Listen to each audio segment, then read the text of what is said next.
Hi, it's Elise here at Bowman Library with a whole new middle grade book spotlight.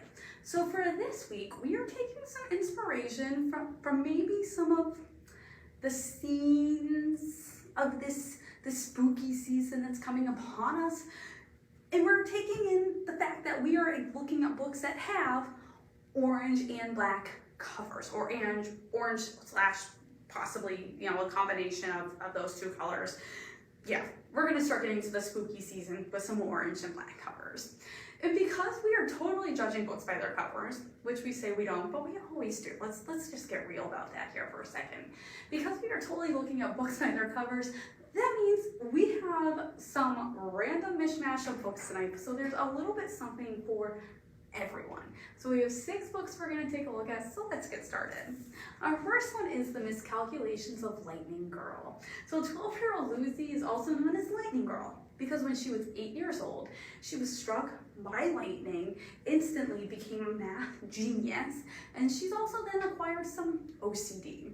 Living with her grandmother after her parents have passed away, she's been homeschooled. But now her grandmother has decided it's time for her to go to school and to get more social, acquire like a social life. It's the last thing that Lucy wants to do. So she makes a deal with her grandmother. And the deal is this: if she goes to school for 7th grade, at the end of the school year, Lucy will then be able to leave school and enroll in online college, and then she doesn't have to leave the house again. School is just what Lucy imagined it would be. Especially at first. She is bullied, she has a hard time with her OCD, and she decides that she's gonna play dumb, so she thinks she's blending in with her peers. She soon makes 2 friends though and starts to volunteer at the local animal shelter, and she starts to realize that there's more to life than math and online only relationships.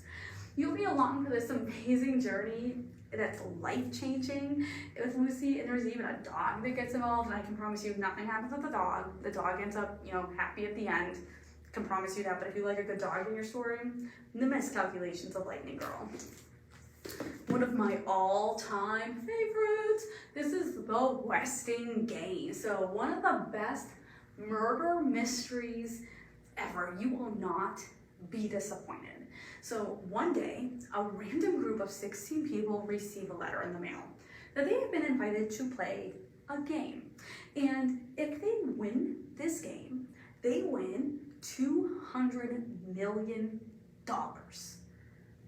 So naturally, all these people, they want to know what this game's about. So they go to this meeting and they find out that in order to win the money, the group of 16, they are assigned a random partner for the group. So there's two, 8 sets of 2, okay? And they need to solve the murder of billionaire Sam Westing. Each group, they are then given a different set of clues and they are sent on their way, each pair taking a different method of trying to solve the crime, and then craziness ensues, complete with backstabbing. There's bombings, there's relationships being questioned, there's families that are facing things they didn't even think of before. Oh, an amazing story, I will tell you. It can get a little complicated at times, just trying to keep up with who is who and who's working with who, but it is so totally worth it. Love this book. This is The Westing Game. One crazy summer. So it's 1968, and Delphine and her 2 sisters are placed on an airplane by their father so they can go see their mother, who they have not seen in years. They're living in Brooklyn. She's living in California, more specifically, Oakland. So when they get there, they think they're going to be having so much fun spending time with their mother. They're going to be going to Disney World, Disneyland, and they're gonna go to the beach, all that type of stuff. But their mother, as soon as they get there, she sends them to spend time at the local community center, so she has time to work on her poetry. This center, they soon find out, is run by this group called the Black Panthers, and Delphine and her sister soon start getting a crash course, and especially in education, about the Vietnam War, which is currently taking place during their story.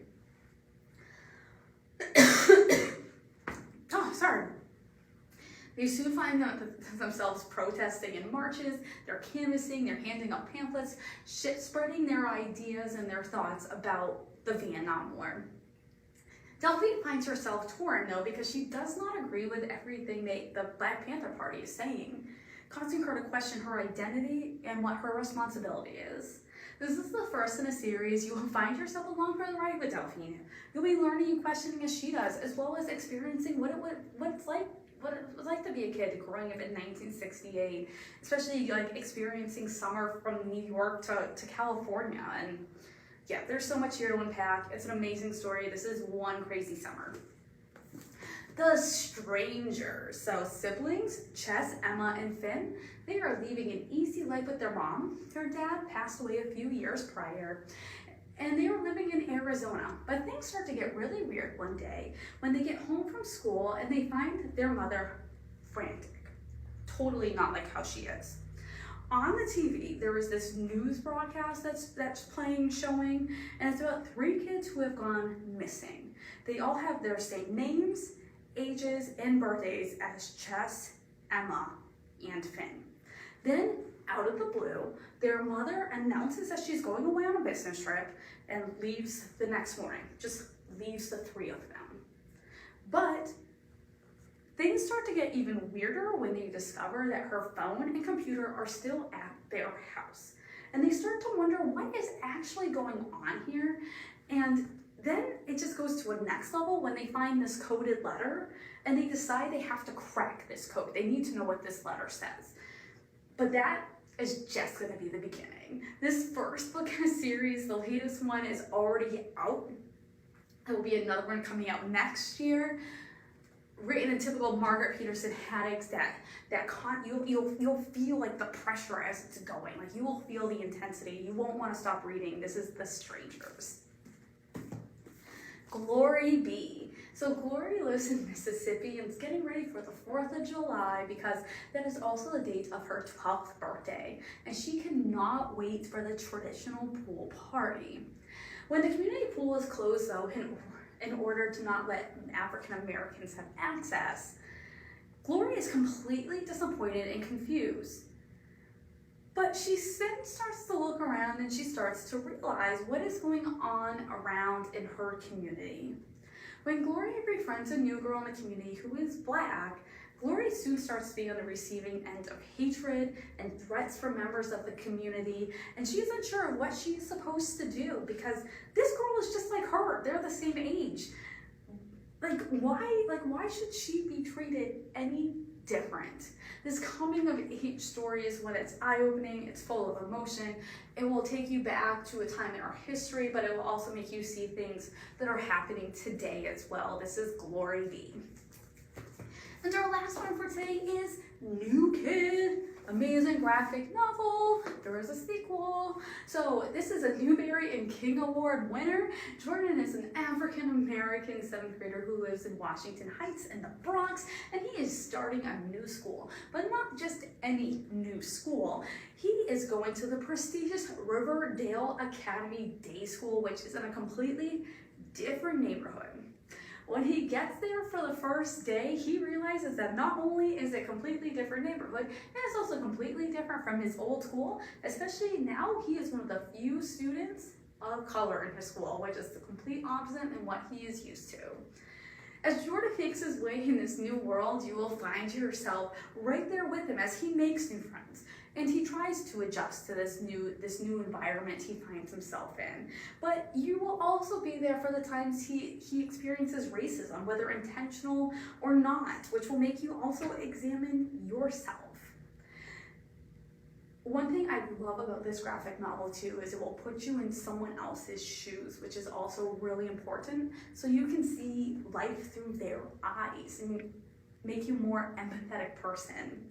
This amazing graphic novel, which is the first to win the Newbery, is truly special. Again, there is a sequel. It is a continuation of this one, so you will want to finish this one before you get the next one, Class Act. Or you can get them both at the same time because you're gonna read through this one as fast as you can because you wanna know what happens with Jordan. This is New Kid. So these are 6 of the books that we have here at the library. They have some orange and black covers. So I encourage you to come on out, check out one of them, start getting into maybe the Halloween spirit some, or maybe you're not looking for an orange and black, but you want a scary book, you want some horror, you want some thriller, you want some suspense, some plot twist, edge of your seat. We have those too. So come on out, we can help you find whatever that perfect book is you're looking to start your reading with. Yeah, that's what we're here for. I hope you have a great week, and I hope you tune back for a whole new middle grade book spotlight.